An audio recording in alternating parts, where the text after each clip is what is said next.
When you hear I'm that, feeling when uninspired today. Well, when you hear what we're about to get into, you are going to light up. I know it. Really? Oh yeah. This is going to excite you. It's going to make your blood flow. I feel like there's something I missed this weekend then, because I'm pretty sure I watched every race. I watched every race, plus watched the highlights. And this one big discussion I know is going to really light you up. You're going to have opinions and things to say. People want to listen. There'll be clips made from this. I know it. Let's go. All right. Welcome to the Money Lap. I kind of look up mid taco bite. You don't know disappointment. Talking all things motorsports by two real drivers. I appreciate being called a gritty driver. With many, many years of experience. We've had to do that other people didn't want to do. The most dedicated host in the motorsports podcast world. Weren't we supposed to have somebody come on our show as a guest? No, we did it. Did we? Yes. Yes, for our 1 year anniversary. And we definitely know what we're doing. Remember, talk through your mic. I'm talking past it like this. Well, if you just pointed it. Differently. Never mind. Never mind. Oh. Never mind. Let's the talk stand about of his race mic. cars. God's This sakes. is our worst show ever. Hello, welcome to Money Lap. This is our motorsports show about all motorsports. I'm Parker Kligerman, joined as always by my good friend and the master car dealer out of Iowa, Cedar Rapids, where Zach Johnson, who played in the Masters, had a run late. Well, at least on Saturday, was from Cedar Rapids. Landon, everything raced this past weekend. NASCAR's 3 Series, F1, IndyCar, IMSA, Formula E, MotoGP, and we will dive into some of it, not all of it. Otherwise, we'll be here for possibly a million years. I lied. I didn't watch all the races. I told you didn't watch all the. I knew you didn't. There was almost literally every single racing series we could think of raced this past weekend. It was absolutely insane. But before we get into all that, we just mentioned it. The Masters happened this past weekend. I was in a bar in New York City, Bleecker Street Bar, on Sunday for the Masters with my brother, my mom and dad, a good friend of mine, my sister. My sister had an event for her jewelry company in the city, which we all went to, and then we went to this bar to watch the Masters. And can I just say, the atmosphere was electric for that. A playoff, Rory McIlroy trying to win it for the first time, 14 years of trying, finally gets put into a playoff because he implodes multiple times over the final round and wins it in the playoff hole in sudden death. Super cool. People are crying. My sister, who only watched the end, does not care about sports, literally tearing up. She's like, "You gotta love golf." I'm like, yes, this is the Masters. It's beautiful. I thought it was awesome. I did not cry, although I also was not really rooting for Rory. I like Rory, but I have been a Bryson DeChambeau fan since before it was cool to be a Bryson fan. Because as you can imagine, if you know me, I always loved how into it he was, like talking about the clubs and his swing and all that stuff, and so technical. So I always loved Bryson, and then I like his post PGA era in the Live. I think what he's done on YouTube, everything, he's sort of come out of his shell. So then when Bryson imploded, Rory, I definitely would have rather seen Rory win than anybody else. So it was nice to see him win, but I didn't cry. Not like when Tiger won in 2019. I cried ugly. No, definitely cried during that. The thing I always root for in the Masters is a playoff. I just love a Sunday Masters playoff. Some of my favorite sporting memories. Like, I don't watch another golf tournament all year, maybe the U.S. Open, but for some reason, when they go to a playoff at the Masters, you just feel the gravity of it. It's the biggest event, and here they are in a sudden death. You don't, and it's like the sun is setting, and there's a huge crowd, and they do such a good job on the broadcast of telling you their story and making it feel impactful, and you just feel the enormity of what they're trying to accomplish. What did I text you after he won? One of the most amazing things. 452 drinks by that time. One of the most amazing things about that broadcast, and that team does such a great job. The silence on the broadcast, watching Rory celebrate with his friends and family, it was like a 3-minute dead spot on the broadcast, which is nothing but capturing the moment. Was, I think, just absolute television excellence. It was great. It was. And when Elio won his 4th Indy 500, if you go back and watch that broadcast, Lee Diffie and the whole NBC crew do the same thing when he's on the front stretch. And it's like 2 or 3 minutes of just listening to the moment. Let it speak for itself. And in TV, a lot of executives have that opinion of just like, hey, and this was something that came from Sam Flood at NBC in my time there, where he was like, let the moment speak for itself, right? The pictures are telling 1,000 words and they're telling a beautiful story, and just listen and let us all be in the moment. So they did a great job of that for sure. One funny story, I had NASCAR on my phone on the bar, and the bartender came up and was like, what are you watching there? I was like, oh, NASCAR. And she's like, oh, do you want me to put it on one of the screens? And I was like, well, I appreciate that, but I think you might have a revolt if we do that while the Masters are happening. Everyone there is off of one of the TVs. Yeah, everyone's wearing Masters hats and everything, because she didn't know. Like, she's like, oh, is that why everyone's here watching this golf tournament? I was like, yeah, it's a big deal. And I was like, hey, has anyone ever asked for NASCAR before? And she goes, absolutely never. No one. That's like, ouch. Thanks. So, great event. Love it. They do an amazing job. But there was racing happening. I did then catch up with all the racing afterwards, all throughout today. And we start with the Cup Series at Bristol. Kyle Larson did something new and different. He absolutely dominated. Once again, just like he did in the fall. One of the fastest short track races of all time. The whole stage 3 goes green flag. Only three real cautions, well, 2 of which are the stages, and green flag pit stops at Bristol. We didn't have the tire wear and that sort of thing. My mom did ask me, she was watching the race with me at the bar on my phone, and she's like, all right, honestly, just be honest. Does he have a better car than everyone else? Because a couple of times my family's like, who's winning? I'm like, Larson. They're like, ugh, yawn. I'm like, no, he's just really, really damn good. And he's just in another zip code. The thing that happened, though, was on Saturday, we saw that crazy tire wear like we saw in the spring last year. It was sub 60 degrees, cloudy on Saturday, cold day. But the sun came out, it rose just above 60, and sure enough, the rubber started laying down, and the tires could have went 1,000 laps. Yeah. So unfortunate. It's kind of right on that edge. Yeah. I think we're dialing in the exact temperature that it takes for that tire compound or that tire package at Bristol. Yeah, and it's there's something temperature there, depending. And maybe even if it was cloudy, it could have worked, but it was sunny, and it's like there's obviously a tipping point where the tire starts laying rubber versus just disintegrating into a marble dust that it did on Saturday when everyone thought they were going to have all these tire issues. Which leads me to the next big topic. This is the one I thought would really light you up. Bristol. What do we do here? What do we do? Everyone's talking about it. You got the PJ1 to try and make the bottom work, and it does work, and it makes the bottom work way more because we'd all be running at the top without it. But I go in there, and when I like top Bristol better than I like. See, I don't. When I walk in there, and you look, the first time you walk over the track on entry, every time the hair stands the back of my neck. I'm like, this is Bristol. How amazing. It's going to be awesome.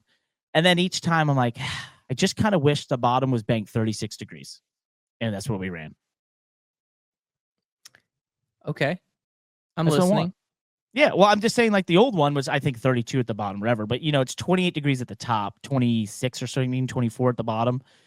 So you think they could actually just recreate the old one? Or let's just be engineers for a second. Even though neither of us have ever built a track, except we're building a track. But you are building a track. Yeah, that is true. We're building a track. But why don't you promote it? So what is it? So yeah, we're building a little go-kart track at Hawkeye Downs.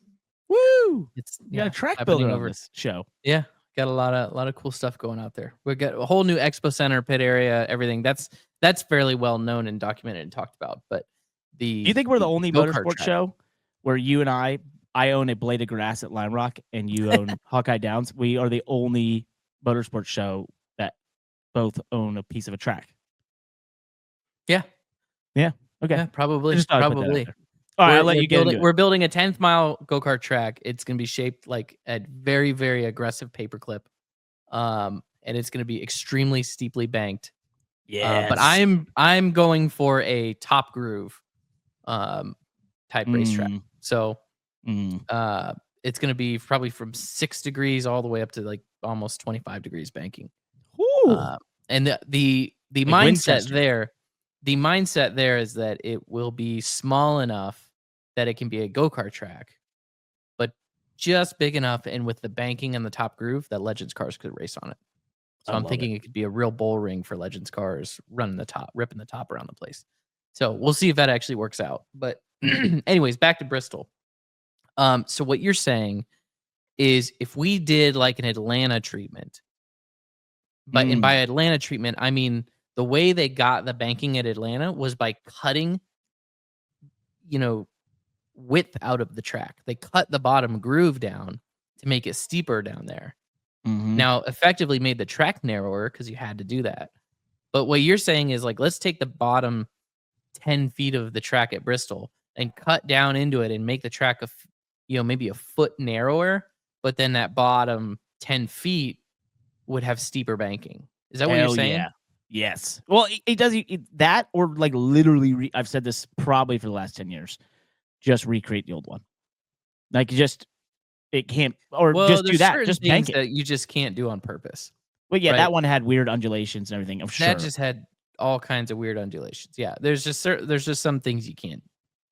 But let's just make it the world's fastest half mile again. Bank the hell out of it on the bottom. Give people what they want. All this time, everyone's like, oh, there's a conjecture of like it's not like it used to be, and there's there's side by side racing. There's 160,000 seats to fill that place. Let's just fill them by giving it what it wants. We're at how many years of trying this now? 15 years? Yeah. Give or take? 13 years? No, we're at more. Because it was 2000. When did they do it? 2008? It's funny, they cut the top groove down, but that's what lit up the top groove because it like roughened up the concrete up there, made it really grippy, and they didn't cut down enough banking.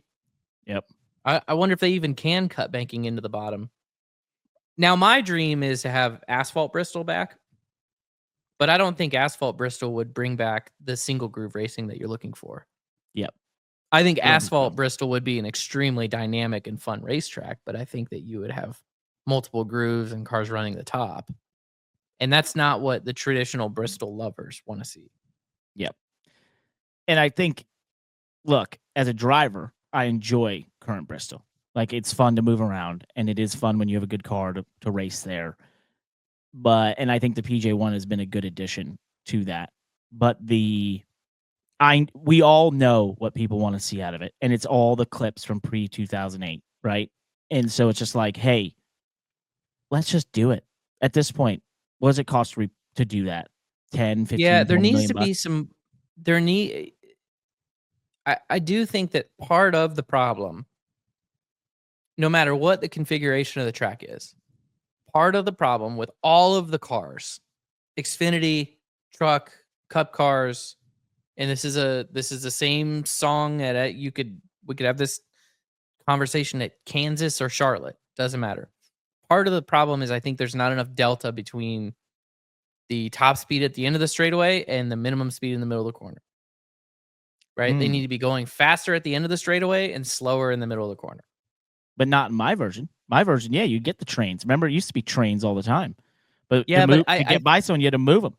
So you just did it. Now, with the current car, it's still going to suck probably because it's going to be impossible to move anyone out of the way. But that's where the delta in speed needs to come in. Yep. Is it increases the braking zone, right? The length of the braking zone would increase. It just increases. More things can happen when the cars are going 150 miles an hour at the end of the straightaway and then have to slow down to 85 miles an hour to make it through. I think you're overthinking it. No, I'm not. No, you are, because that's not Bristol though. Bristol was just imagine being a rope attached to the car to the inside wall and ripping you around. That's what it was. It was a conveyor belt of cars. I mean, that were just maybe ripping the bottom in a line. Like, that's what it was. And if we could do everything we want to try to manipulate that into happening. I know, but they're going a second slower than what they're going right now. And they have less horsepower than they did. No, the old one, what's Ryan Newman's qualifying lap pole record? It's like a 14 something. Every highlight video you watched this weekend from the 90s with Jeff Gordon and Rusty Wallace. I said early 2000s. What are you talking about? Where are you going, Willis? I mean, Ryan Newman broke the record running 14. He broke into the 14-second bracket. Yes. Yeah. And they qualify this week? 15 thing. something. low 14s, or I'm sorry, high 14s. High 14s, yeah. So I mean, like it's gonna be, this car is gonna be fast because there's a ton of mechanical grip. So, Denny Hamlin said on his show today, I'm sorry, his is a podcast, that the car is a problem, of course, right? And like I don't disagree, but put aside the car, everything, you could remove one massive conversation point, which is just like fans are going to keep going back to this track and just like what it was and what it had and even if it wasn't better. And it's like, just give it to them. Screw it. At this point, let's just do it. You know what I mean? Mhm. What are we doing here? So I mean, Bristol was my father's favorite track, and when they reprofiled it, he said that track instantly dropped on his interest list because it wasn't the train anymore. Well, they absolutely did something just critically wrong there that they did not appreciate about their own track, and that is they smoothed out all the blemishes. Yep. Bristol had all these blemishes.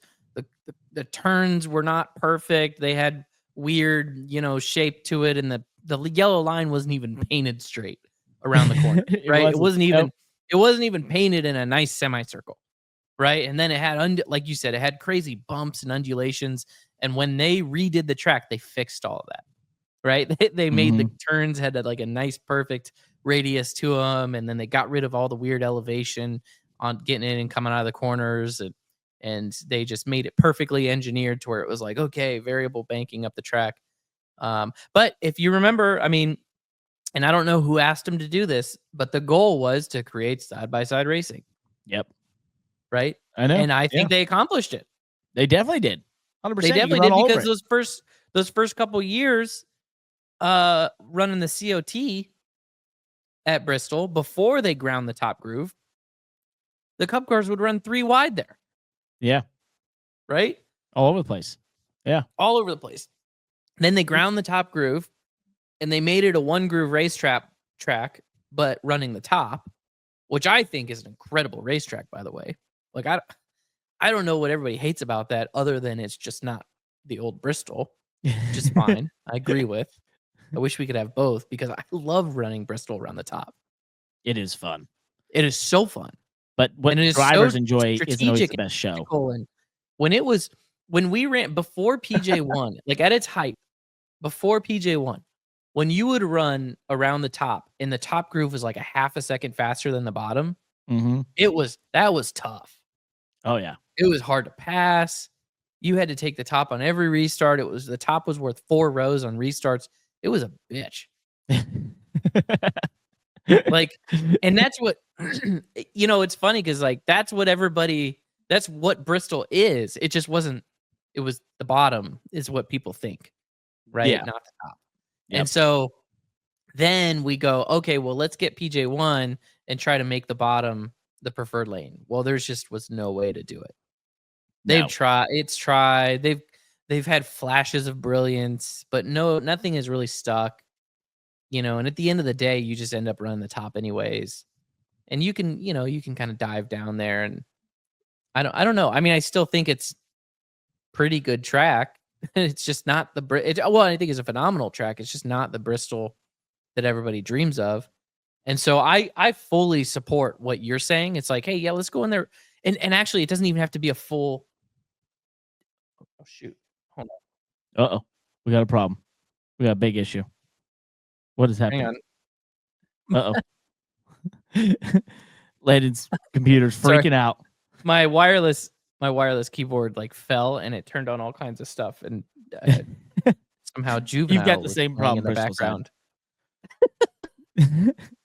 I just think so. I fully support what you were saying. I of all my opinions on Bristol, top, bottom, PJ1, ground groove, top, whatever, I will absolutely cast a vote with the traditionalists and make a suggestion. If the members of the clubhouse can make a suggestion to the powers that be, that you don't even have to do a full resurface, you don't even have to do a full track redesign, just do the bottom half of each end of the track on the corners.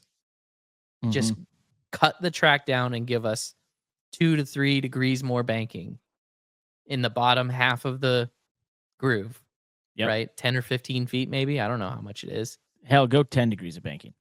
10 degrees. Eight. That'd be crazy. Yeah, because that's what the old one was. You basically fell down. Did you ever drive the old one? I never drove Old Bristol. So I didn't either. Obviously only video games, but and watching a video. But when you watched it, we talk about those undulations. You literally fell into a bowl. Like, and it was obvious that the banking at the top sort of like almost fell over a bit and flattened out. And it's just like, oh, that's just the stuff. That's what it needs to get to. I would support that. That would be interesting.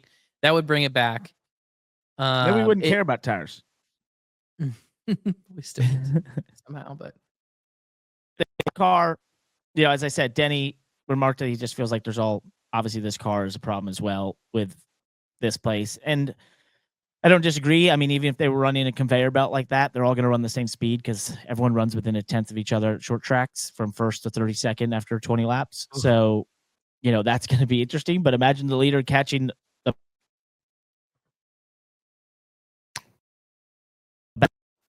So it's going to be it's going to be a show, Is Parker's mic cutting out? It is. Oh, it is. What happened? Yeah, Parker, you're having some sort of weird issue. Someone was calling me. How about now? Oh, if someone was calling you, that might have been it. I don't know, but how dare you call me? Have you noticed that Chris Gabehart on Twitter has he never hesitates to point out how bad it is for racing that all the cars run the same speed? Every time. It's his big thing. He's been on it for a couple years, though. Every conversation I've had with him. And I can't help but to admit that he's very right on that. Like, that's a very, very good criticism of the next gen era of cars and the standardized parts and components, all the stuff that we praise about parity and, that has brought parity to the sport and has allowed us to see, new winners like Michael McDowell and, guys that have come in and win in cars and equipment at tracks that they wouldn't normally win at or compete at a high level or win poles and things like that. While on one hand, we praise those things and rightfully so, because they absolutely have provided that parity, more competition than we've seen in a long time, or maybe even ever in the cup level. On the other hand, in its worst case, when you have that field of cars running the same speed, it just makes for a very stale product, or it can make for a very stale product. Yep. It's kind of interesting. I experienced it from the seat the most at Bristol. And it was when I drove the 77 for Spire at Bristol in the fall race. And I remember at one point in the race, I think we were running pretty deep in the field. And I was like a tenth off of the leader. Yeah. And we were just in a line, and it was crazy because I was like 3 car lengths behind the car in front of me and could not close the gap. Yep. Like, there's nothing I could do. And we're all running the same speed. And it was just like, I couldn't make up inches on the guy. Like, I needed to make up inches on the guy in front of me. It wasn't like one little bobble and I all of a sudden had a position on him, or was closing the gap by feet at a time and giving it up and then gaining it back and giving it up and gaining it back. It was just like lap after. It was like I was racing against a bunch of AI drivers, But it literally, that's what it was. It was like going on iRacing and running fixed setup, against the drivers AI or whatever, and it was like boring. Yeah. No, I mean, that's a harder, it's a bigger discussion. I think for the purpose of this place, if you're doing that though in a train of cars and cars are bumping into each other or whatever, and the leader's running into a train, has nowhere to go, so they compact together or whatever. Like that. Yeah, but there's variance. There was variance. That's what we loved about Bristol. That's what we love about tire fall off is you could hit a lap, and then if you make a tiny little mistake, you miss the line. It slows you down by 0.3 of a second, and now all of a sudden you just lost 100 feet, and so that's what you're really kind of looking for, is like that one groove racing where there's a ton of variance in the lap time, and that's where I was talking about earlier by seeing variability in the speed too, right? top Yep. speed of 150, min speed of 85. That means you got to slow down. It creates some variability. And then you're all fighting for that same real estate. So now it's just like that's where you create this big wrestling match. Yep. I'm going to just solve it. 32 degrees of banking on the bottom groove. Solved. 35. 35, 36, 38, highest bank track, 52 degrees. Just No. like Marcus, I know Marcus Smith listens to the show. He does. Just let's just talk about doing the bottom groove. We don't need a whole redesign of the track. Just like what Parker's saying, let's just talk about tear up the bottom groove like you did at Atlanta to get more banking in Atlanta. You made the track narrower. So we're gonna make the corners a couple feet narrower, I suppose, or a foot even. Mm-hmm. But it's gonna give that bottom groove more banking. They're gonna fall into it. It's gonna hook. And they're gonna pop out of it. Wouldn't giving it more banking reduce the speed delta? It would, but it would accomplish what Parker's talking about. Okay. You're not going to matter. Which is going to be, making the bottom so much more advantageous that you got to be down there. So I think my desire for the whole speed delta thing might be secondary or even farther down the list. Okay. I don't think it's the number one priority. I think the number one thing that new Bristol doesn't have that old Bristol did have is what Parker's talking about, which is the most banking was at the bottom. Yeah. And can you imagine with the double file restart and getting to choose how many rows would you give up if the bottom had like 8 more degrees? Well, I can't imagine because we've seen it at places like Martinsville. Oh, true. Yeah. I mean, we've gone through kind of waves of tires in the last decade at Martinsville where we had a few tires, I want to say kind of in the 2016, 17, 18, 19, 20 range, especially when you paired that tire with cool weather and there was absolutely no rubber laid down at all. It was a white racetrack the whole race. Yep. And the bottom groove was everything. And it was crazy. It was like you'd give up 3 or 4 rows to have the bottom. And the other thing that was frustrating too is on restarts, the guys in the top groove, the guy behind you would just plow through you. Ty Dillon was the worst at it. He would just plow through the guy in front of him. No respect, no tact, no respect, no tact, no strategy. I'm just going to plow through the guy in front of me and push him to top of 3 wide. And then I'm just going to, jam the middle, whatever. I'll destroy my race car doing it. Old beef has just shown up here. You've been waiting how many years? You've been waiting 8 years to put that out there. He did that to me one time, and I'll never forget. Pissed me off. He was driving a 13 car. You listen here, Ty. I don't forget. Young Ty. I think we've solved that. Marcus, you know what to do. We'll help you out. Landon's a track owner and designer. I have a blade of grass. We can come in there. We can fix this, make it work for you. We get 160,000 people there, sold out both times. One guy who I said last fall on this very show, or maybe it was the winner when we did our prediction show, would win a race this year. He came close at Atlanta. He was making me look really good as of late, and maybe had a shot this past weekend. I don't know. Larson was dominant, but he was there in the top 5. That is Carson Hocevar. Ended up having a jack break during the green flag stop and cycle, and ended up finishing 11th. But this kid, he's on a heater. He's going to win one here soon. I just know it. He's going to win. So fast. Yeah. I think I give him a little shout out. So where is it going to come? I thought Atlanta, he had it, man. I thought all his moves there were so correct in the end when he pushed the 20 out and went 3 wide through the middle. I thought he had a shot with this car. I didn't know if it was going to be here. Let me think. Let me just think for a second. Texas. He'll get to the lead at Texas and win it. That could happen. He won't dominate. He'll run. No. He needs to have a solid day, and then they just do some 2-tire stuff. Put him in position. Texas. When do they go to Texas? I can't remember. Soon. Wow. Now you're making me look forward to Texas. In 2 weeks, I think. Imagine that. Yeah, I know. 2 or 3 weeks. It's after Talladega. So we got Rockingham. Oh. Cup is off this next weekend. They're only off He could weekend of even the year. he could get you before he could even get you before that. He could do Talladega. Yeah, he could win Talladega. So I'm just going to look really smart on that.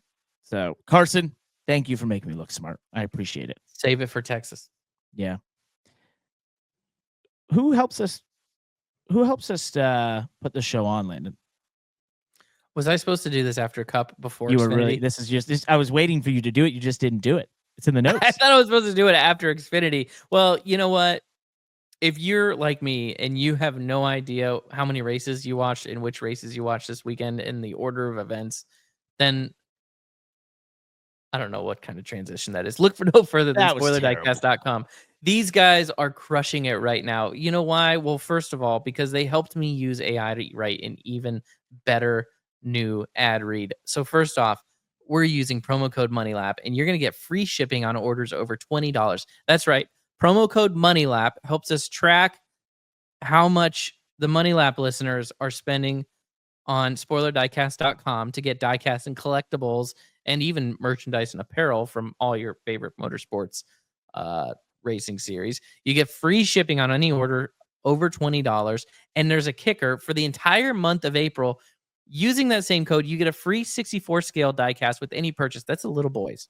That's the 64 scale, the little Hot Wheels size with any purchase. So they've got a whole just basically back room full of vintage 64 scale cars, Gordon, Earnhardt, Labonte, just all your favorites. So think of it like a throwback weekend. They kind of started this throwback weekend at Darlington. Nice little bonus if you're doing some shopping. Spoiler Diecast is one of the fastest growing diecast and racing merch companies out there, and for very good reason. They ship same or next day, so your order is not sitting in limbo forever. And their selection, it is massive. We started this ad read 2 years ago with them, talking about how they had 700 or 800 products in stock. Then it went to 1,100 products in stock. And as we're scrolling the website right now, they have over 1,900 products in stock, mostly NASCAR, but they've got a little bit of everything: sprint cars, IndyCar, and even F1, especially F1. So whether you're hunting down a rare piece or you're just looking to rep your favorite driver, please go to SpoilerDiecast.com. Use promo code MONEYLAP. Take advantage of that free shipping and free diecast while it lasts. Thank you, Spoiler Diecast. SpoilerDiecast.com. Also, my t-shirt, if you ordered it on Spoiler Diecast for my win for 45 minutes at Daytona, it started shipping last week, so you probably got it. My mom got hers, and I've seen some other people that have been getting there. So if you bought one of those and you haven't got it yet, look in the mail. It's on its way. So you should have it soon. Thank you, Spoiler Diecast, for all they do. Let's talk the Xfinity Series. This is going to sound like I'm on repeat, but Kyle Larson absolutely dominated once again. He, in the first stage, lapped up to 14th place and was going to lap 13th. Probably was going to get to the top 10 if the stage doesn't end with a caution. He did the same in stage 2. And in stage 3, he was a little bit more competitive in terms of having Justin Allgaier keep him a bit more honest. He mentioned it in his post-race interview, but he put a absolute hurting on the field in the Xfinity Series at Bristol. It was, I'm on the broadcast there of Adam Alexander on CW, and we're looking at each other occasionally and just laughing.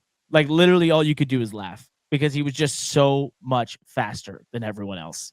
I did see where he had some comments about where he wanted to basically embarrass everyone because he's like, I think these Xfinity guys think they're pretty good, and I wanted to show them this is the level you got to get to. That's interesting. My God, that is that's interesting that he said that. Good for him. Yeah, good for him. I mean, and Bristol is a perfect play. Bristol and Darlington, kind of 2 weeks in a row, showing Kyle Larson how well on his game he is. Just in overall. You meant Homestead, Miami. I meant Homestead. Yeah. Yep. Even though he didn't win that race, and I obviously he showed back up with Bristol with some anger. Just overall putting together a complete race and showing capability of speed. It's those are a couple of good tracks that Kyle Larson can absolutely just excel. Those extra little bit. I guess we're just digging here for something, but I We've got had more. to smile. Well, I had to smile and shout out to Justin Allgaier because I do feel like that is about. There's a lot of good drivers in the Xfinity field, but at Bristol, when you're getting your ass whooped by Kyle Larson like that, who are you going to call to at least try to do something? It's none other than Justin Allgaier, right? Like, and that The king effort of the that he Xfinity made, Series. that final restart, and I can't even remember how many laps to go it was. What, like 25 or 30 laps to go? I can't was remember it? either. But yeah, But no, it was a like longer him run. But beating him on the restart, jumping out into the lead, and just absolutely putting it together the best he could for 10 or 12 laps before Kyle, moved him out of the way and took the lead back. It was just like there's booted nobody him. else. I just feel like there's that was a Justin Allgaier thing. Definitely. He was the guy. I mean, he's the benchmark of the And series, in my opinion. He is. Anybody And else maybe would have beat him on the restart and would have ended up losing the lead to Kyle 2 laps later. mhm. Right. But it's like it's a Justin Allgaier thing to beat him on the restart and then hold him off for 10 laps. He gave it a valiant effort. In the last sub 10 laps to go, he closed the gap to under a second when they were in traffic, but then Carson Quapple got to him and ended up getting side by side with him as they were going through traffic. And Larson had caught like a heavy amount of traffic, which held him up a little bit, but he kept the pressure on. In stage one, Larson had a 10-second lead over third place. It's a 15-second lap. I mean, he was in our zip code. In stage two, second place was like 5 seconds back at the end of the stage, but the finish of the race was just, I think, somewhere around 1.5 seconds to 2 seconds. One thing, second place. So if you're a fan watching this and you love the detail of it though, and you want to find the Achilles heel in this, in the driver Kyle Larson, he is a rhythm driver, right?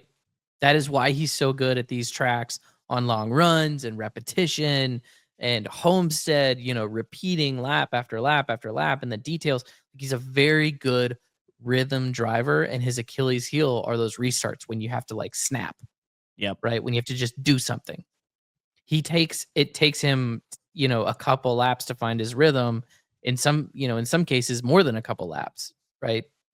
And so that's the one thing that's hard. And it's actually maybe not even him as the driver as so much as it is his driving style seeks rhythm, seeks long run speed. So as a result, he kind of dials in with his team a long run car that's going to give up, is giving up a little bit short run speed. Like, I'm not trying to say that Kyle Larson, the driver, isn't good at restarts or isn't aggressive enough or isn't capable of cutting a fast lap. I'm just saying that like his style is seeking long run speed and is seeking rhythm. So as a result, you just naturally give up some short run speed. And I can identify with that. That's a little bit of how I've always driven my career. So I think that's definitely an interesting detail to follow. I've always felt myself to be similar at times in terms of being sort of a long run person. Like there was a couple times the last 2 years in Xfinity where my team would be like, man, if these were cup length races, we'd get them. Because he's like, but when we get that long run in stage 3, you're ripping through the field and after 25 laps. And I'm like, I know, damn it, got to get going quicker. So, but they're not. They're not. Nope. Earlier in the race in stage 1, we did have a ginormous wreck between Sheldon Creed and Brennan Poole. Sheldon gets spun by Dean Thompson coming out of turn 4, gets put sideways on the front stretch. And I think this wreck really exemplified what we talk about with how fast things happen at Bristol, how you're in a half mile doing 15-second laps, and just because you're a quarter of a lap behind, you can be involved in a wreck because it takes that long just to slow these cars down. You also can't see around the corner. And what Brennan Poole, so he comes along, he loses the rear and actually, thankfully doesn't T-bone Sheldon Creed, but hits him really hard. And destroys Brennan Poole's car. And he mentioned, like, I can't even see around the corner. So when I heard there's a issue, I just sort of was trying to slow up, but you can only slow up so fast. These cars are really heavy. They don't have great brakes. And he loses the rear as he comes off that corner, and the 14 ahead of him sort of crowds his view of being able to see that 00. The 14 just misses Sheldon Creed. And in that case, by that point, Brennan had already locked up the rear tires and was losing the back end of the race car. And he, piles into Sheldon Creed there. I know some watching are probably like ARCA brakes, that sort of thing. Not quite the case. Like it's wild how you don't realize how fast you're going around there. You get desensitized to the speed a little bit, and it's hard for the fans to realize how fast you're going, compared to the size of the track.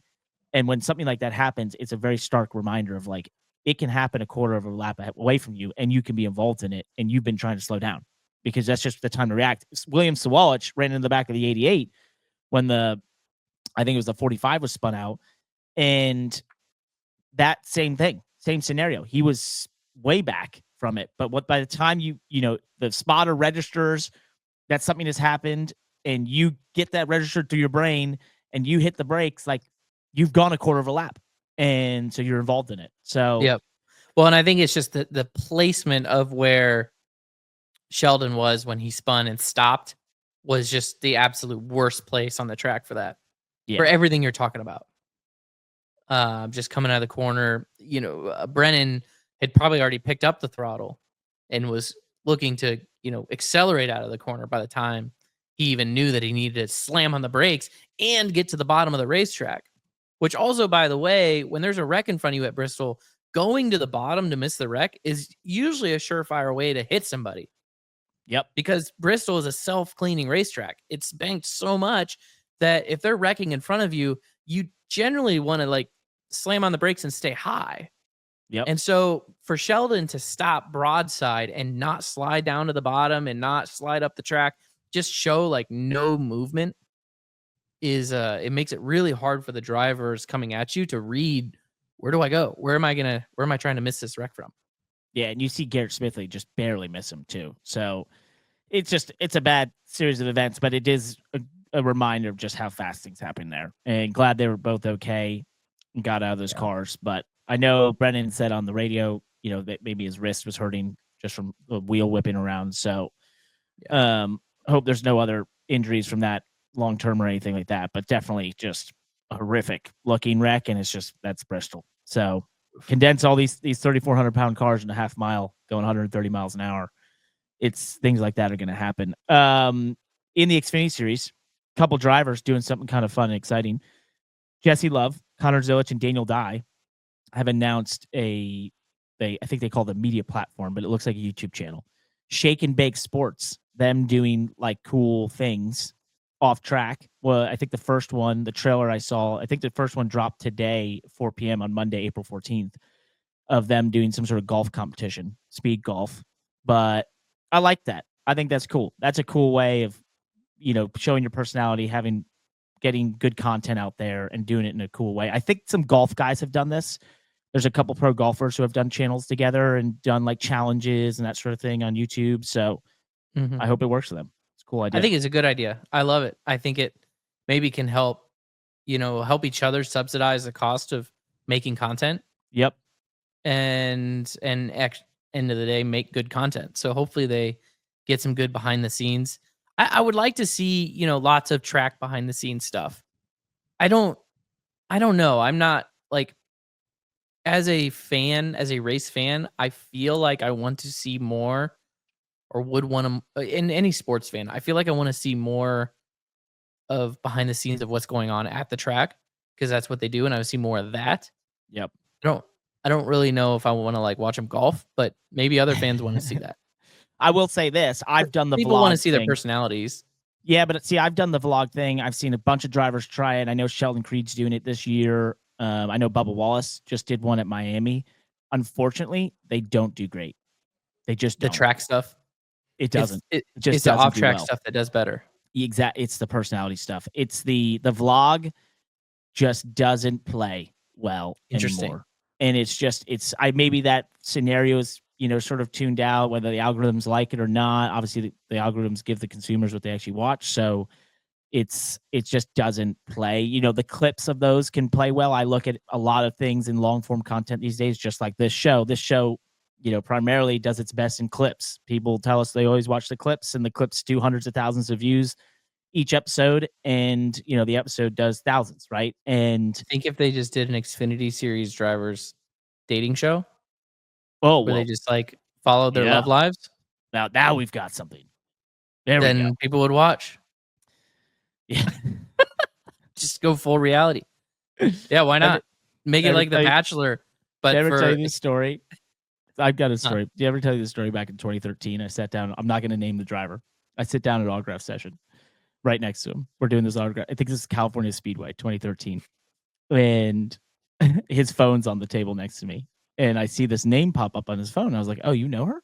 And he's like, do you know her? And I was like, yeah, I know her. And he's like, I'm talking to her. And I'm like, and we kind of looked at each other and was like, yeah. me too. I've been there. Anyway, moving on. Funny. See, So that, I assume would be a right lot of there is that. the show I think people would be interested. It would. Oh, that would blow up for sure. And I know it would be a lot of that. So it's like, wait, what is Parker? We might be on. We might just we be the producers? executive producers here. We should be. This is it. Oh All my right, God. Every I'll team call the would hate us. CW. We've got the show. This is the off-track content we need. Oh, The man. Bachelor NASCAR edition. Good luck to Jesse Love, Connor Zillich, Daniel Dye. I hope that works out. Cool to see. I'm sure we'll hopefully do some promotion about it in CW. Good luck, guys. But until you get your girlfriends involved, nobody cares. The Adam Stern reported that Clutch Group, which is owned by LeBron James, is working with NASCAR exclusively to find a fresh new title sponsor for the Xfinity Series, as Xfinity most likely be leaving at the end of this year. This really upsets me because we have the fix. We have it out there. You know how everyone gets out of the car and they have to say Xfinity, as fast as Xfinity Mobile gets $600 each time. This would be better if we could go back to what everyone knows it as, what everyone remembers. This garnered a saying known as Bush League. That is the Bush Series. And instead of saying as fast as Xfinity Mobile, you could get out and say my car was as smooth as Bush. Like, I just want to do that joke. Good luck to them. I don't know who it will be, but look forward to finding out. Do you have a favorite brand that should be the title sponsor of the Xfinity Series? I mean, just add me to the list of people that want it the way it used to be. Racing the way it ought to be. I want it back in the day. Wait, what was that? What was racing the way it ought to be? Was that That Bristol? was either Bristol or Richmond. Which, if it was Richmond, it absolutely was not correct. That was Action Track. Richmond was Action Track. I think Bristol was racing the way it ought to be. Yeah, you're right. Racing the way it ought to be. Can I get the voiceover for when they bring that commercial? Do you think I have a chance? I think you could do it. Oh, that's my dream. Voiceover. Sounds wonderful. There's all these. Casey Kane is back this weekend. He is at Rockingham. Yeah, he's doing a start. Did you hear about this? So he's doing a start. Truck or Xfinity? Xfinity. He's running Xfinity. And apparently, this might have been a joke, but apparently he signed up for this, showed up for the test, didn't know it had been repaved.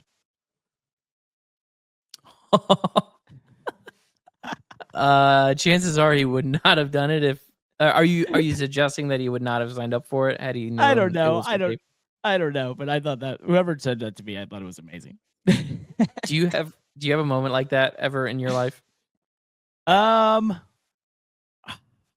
the top of my head, I can't. I think there's been things for sure that like I've showed up to the weekend. They're like, hey, do you know this is different? I'm like, nope, had no idea. Good to know. Maybe track preparation stuff or like we're running tapered spacer this week. Oh yeah, or like rules or something, and be like, oh really? No way. So I've definitely had that, just not maybe that level, but that's like I've showed up to the wrong track. What happened here? That's funny. Truck Series raced at Bristol this past weekend. I raced quickly, not much to talk about other than it felt like COVID racing because we didn't practice or qualify. Started the back, got a bunch of spots pretty early, but we ended up cording a left front tire. We found out after our first stop.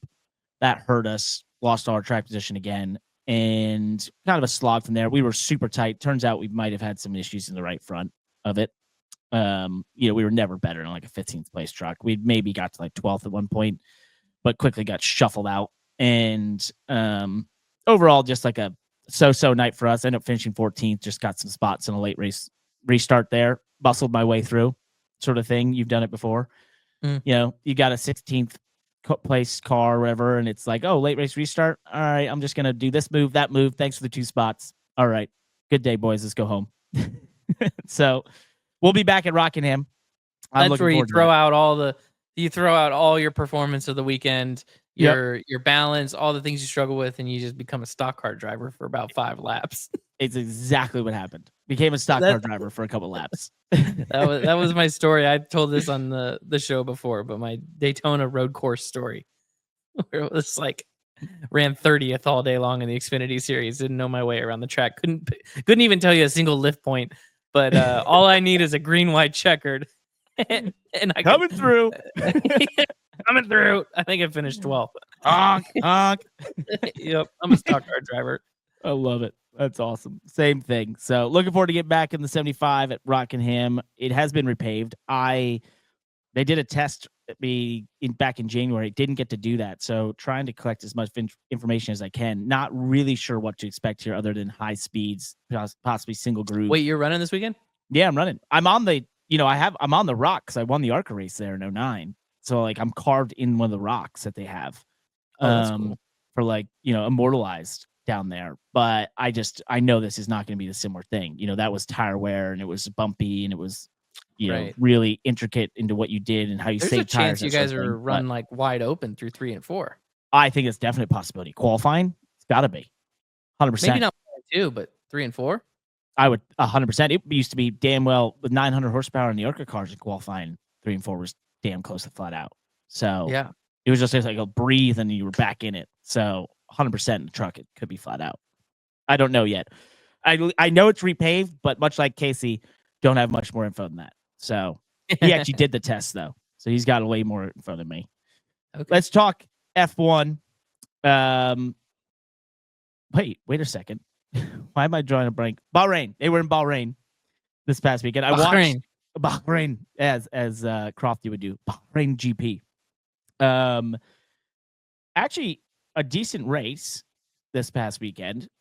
Although Oscar Piastri kind of dominated it, it was pretty interesting amongst 3rd, 4th, 5th between Leclerc, Lando Norris, George Russell. There was all sorts of DRS issues. They had timing scoring issues. So it seemed like the track or FIA was having timing scoring issues, which then led to DRS issues because they weren't sure when they were in the correct detection zones.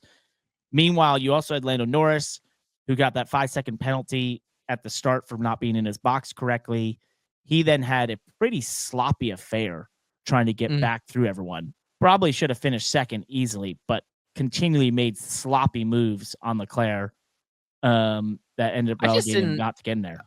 We can sit on that here for a second because I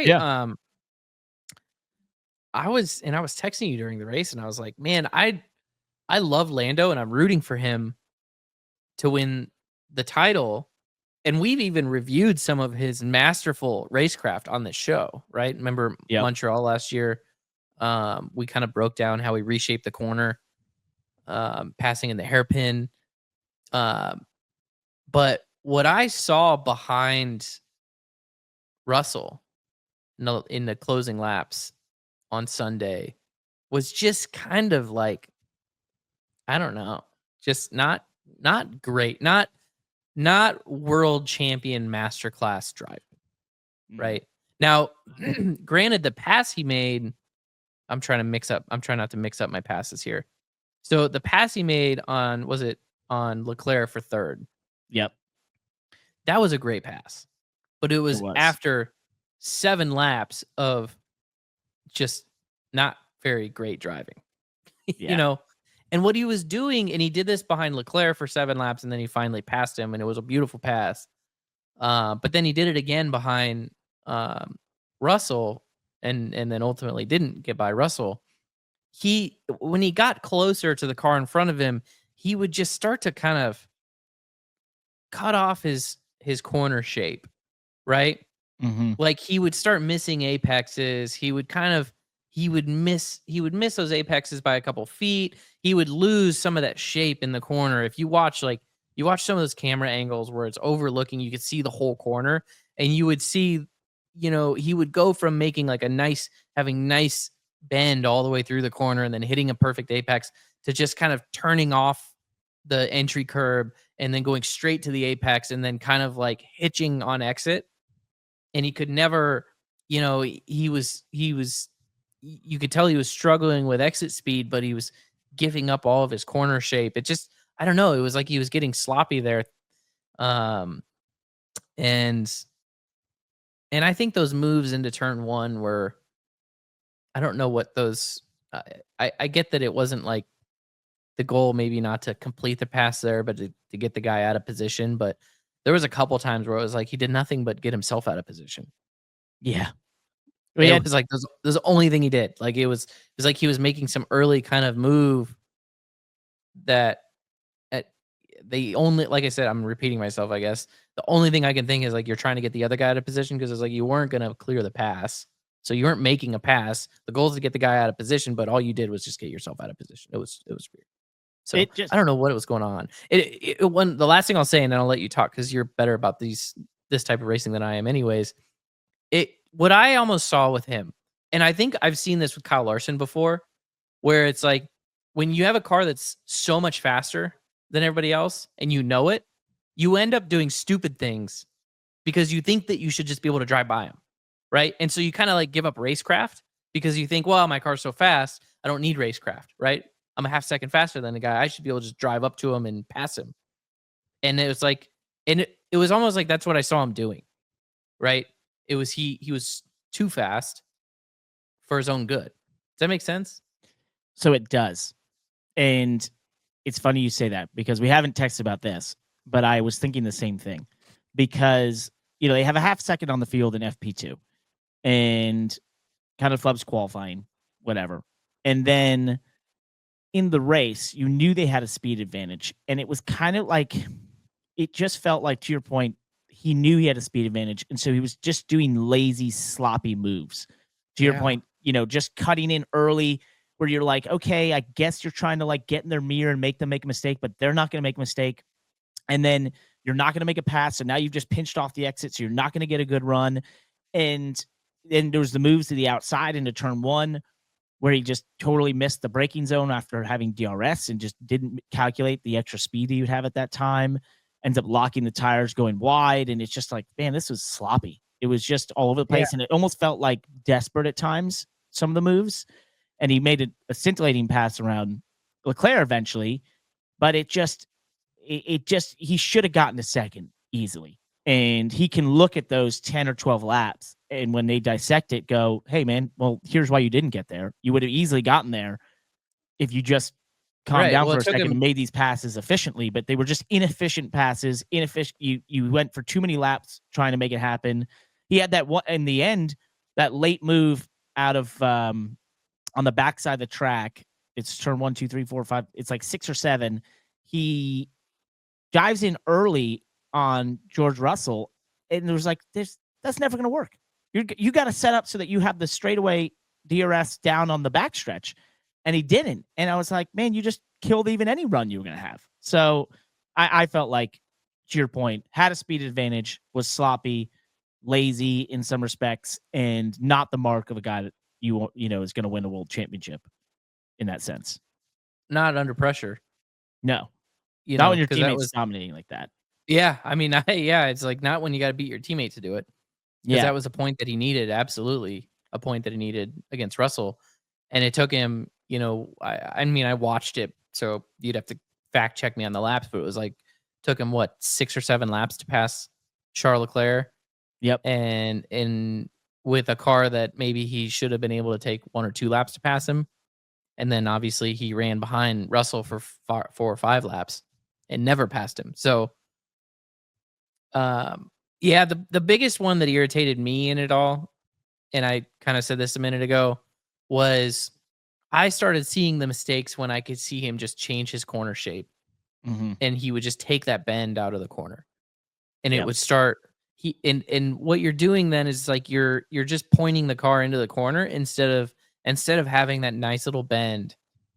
And when you point the car into the corner and then all of a sudden you get to the apex and you're asking the car to do all of its rotation all at once, and you're asking it to do this just like point and shoot. And from what I know about those cars, and the Cup cars are very similar too. And this is when we get, to the lower sidewall cars or lower sidewall tire with the Cup car, and then with an F1 car, they're very, they're like go-karts in a sense that those cars love just a ton of lateral load on the tire. They love that bend. They love to have, if you could just draw like just a big, beautiful radius to make a corner.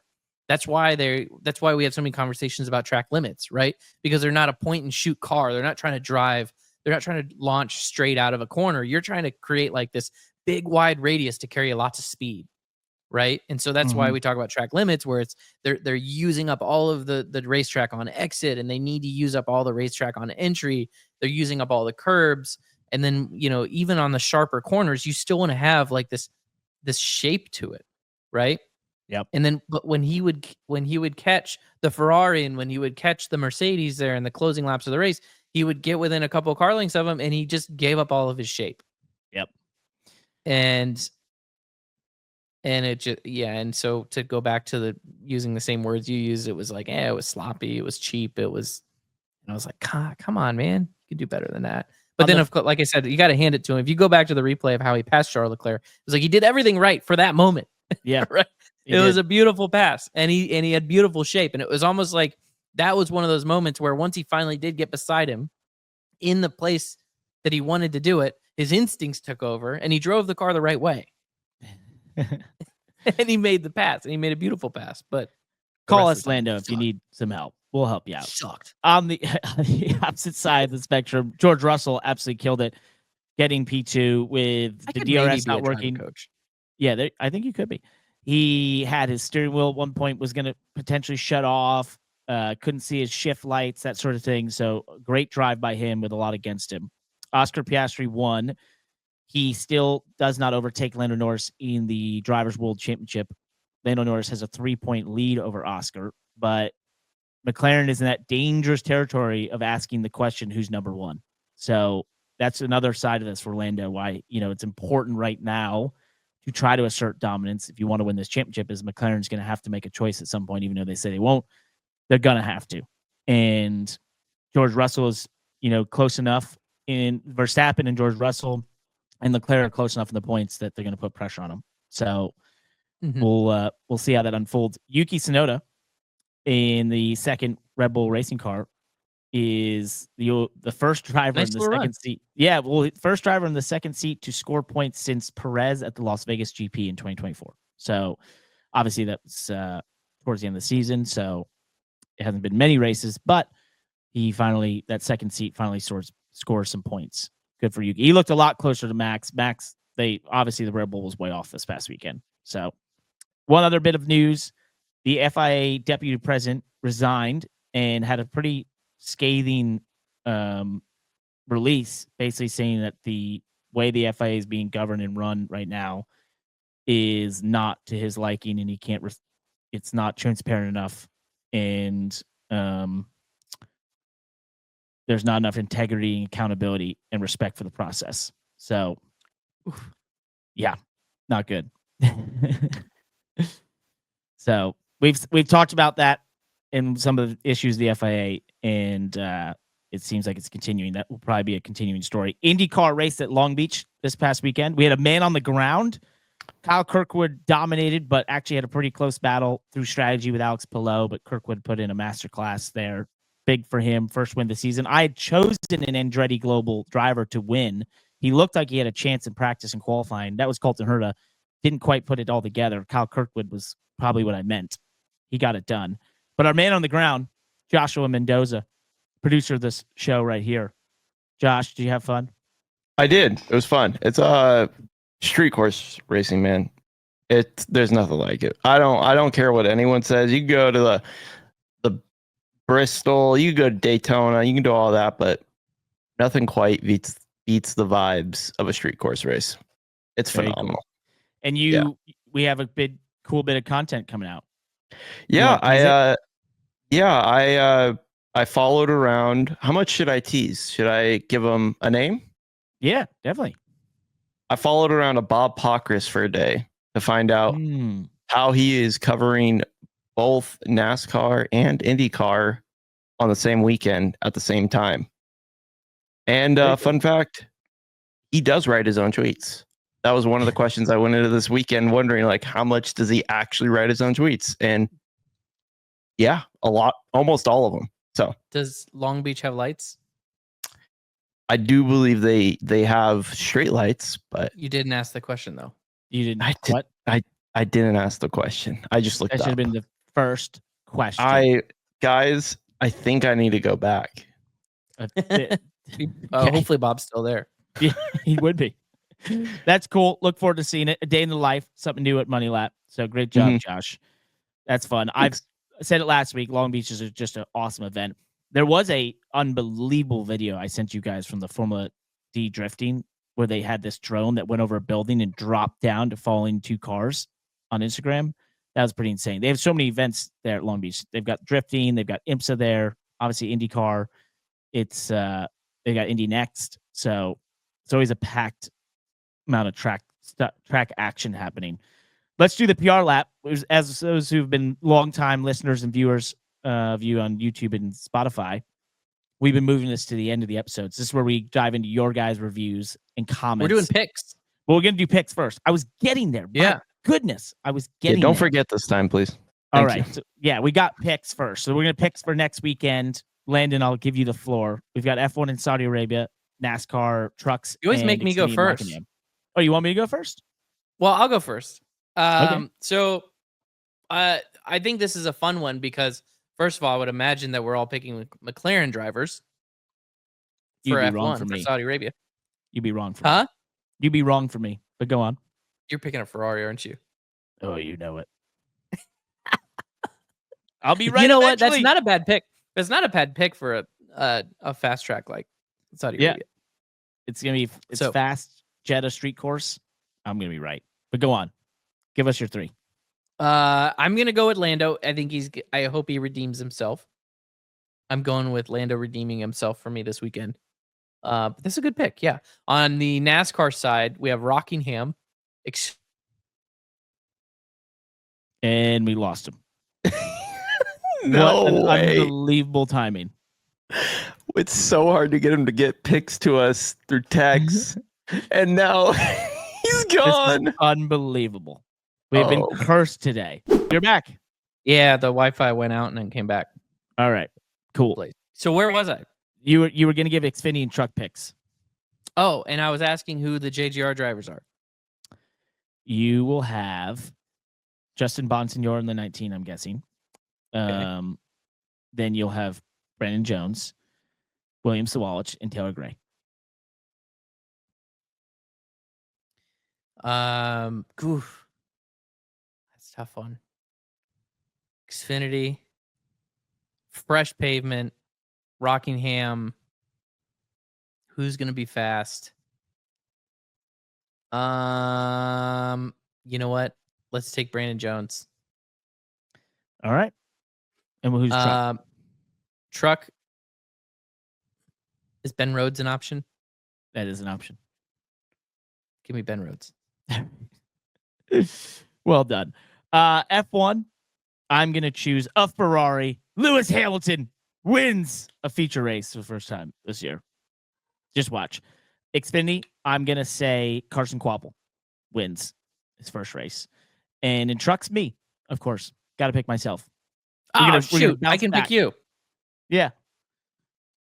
Well, I'll pick Ben Rhodes for the money. But I'm going to root for you. Thanks, buddy. Appreciate it. All right, let's dive into some of the reviews out there. I'll read this big one that we had off of our voicemail. If you want to leave us a voicemail, of course, you can do it at moneylap.com.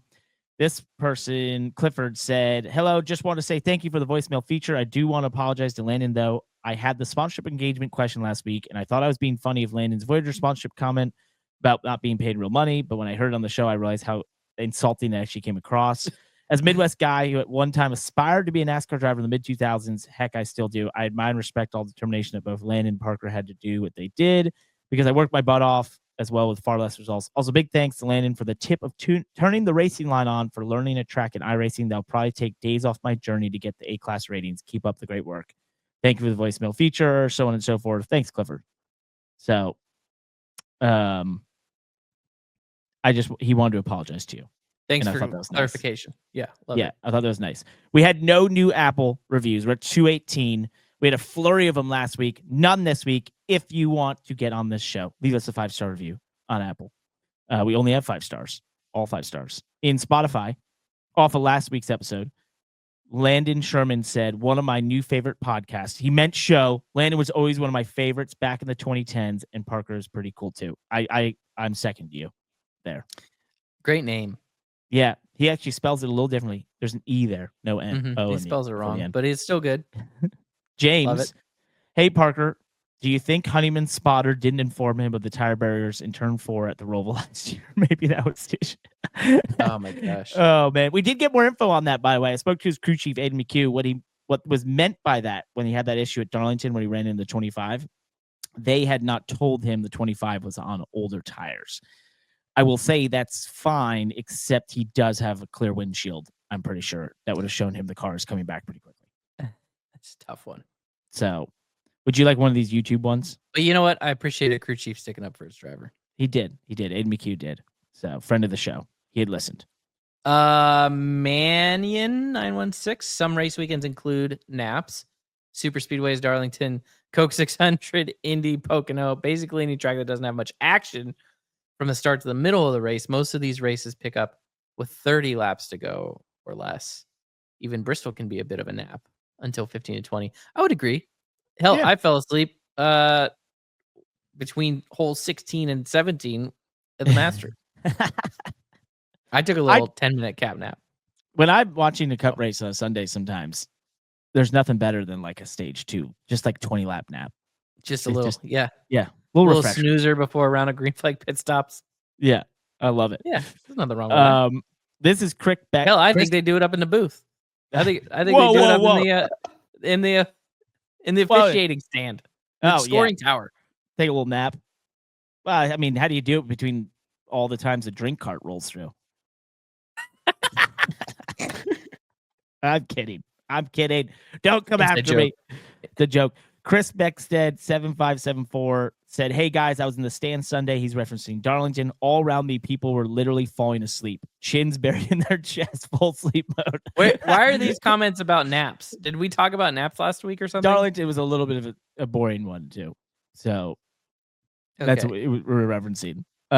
Failing sideways 979. I really like the tech convo around the sim. Don't worry about going in depth with that. The lateral load on the tire stuff is great. Thank you. I just talked about lateral load today. You did, yeah. Sometimes We get a must have little talked about it a couple weeks ago. It was last week. It's good. This is all last week. Okay. I'm not even going to know how. Legend of Bay. Legend of Skanks Bay. Oh my goodness. What a name. I'd say winning the pole and every stage would be a no-hitter, and to do that and lead every lap would be the perfect game. Oh, that's off of William Byron was close to doing the whole perfect game. Oh my gosh, I love this next one. What's that? CKY Moto says, from calling your own show stupid to saying all the listeners are handsome and dress well was a big turnaround. Congrats on the progress. Yeah. All in one episode. I had to save us somehow. You did. It's still just a stupid little motorsport show, but it is what it is. What did I miss? You guys grandpa'd me in the chat over that. What did I miss on calling it a stupid little motorsport show? There was actually no. I just literally did it on a whim. Like some Gen Z meme that I don't get. No, there's it's nothing. I literally just did it on a whim. I don't know where it came from. I can't. Maybe it comes from Top Gear. Used to say they were just like a pokey little motoring show, even though they were the biggest TV show in the world. So, oh, there you go. It must have been where it came. It literally was off the cuff. Just popped in my head. Parker, So, I think that? the internet outage issue affected more than just me. oh my goodness, it was countrywide. It was nationwide, and they hit North Carolina where he was. Kyle Busch, no longer in the green room. Well, he has an off weekend this weekend. Maybe we have a chance for next week. Then he'll have maybe gone away on vacation. Something. We'll get a landline internet connection to him. Lock him in. Can't let him get away. Sound like a plan? It's good by me. Well, that's it for us this week. We will see you next week. No show, most likely on Wednesday. I'm going to the New York Auto Show, unless Landon wants to do a show. But with the way your internet is, that's risky. Thanks all for see you listening and next watching. Peace. Thank you so much for watching and listening to the Money Lap. If you like this show, please like and subscribe to us on YouTube. Share it with friends. We want to spread the word of great motorsports shows, of which we're somewhere up and around there. I'm not exactly sure where, but nonetheless, you can also reach out to us anytime on across social media or at our website, themoneylap.com, or at our email, friends@themoneylap.com. And of course, you can always leave us a review. 5 stars gets you on this very show. Thank you so much for listening and watching. Goodbye.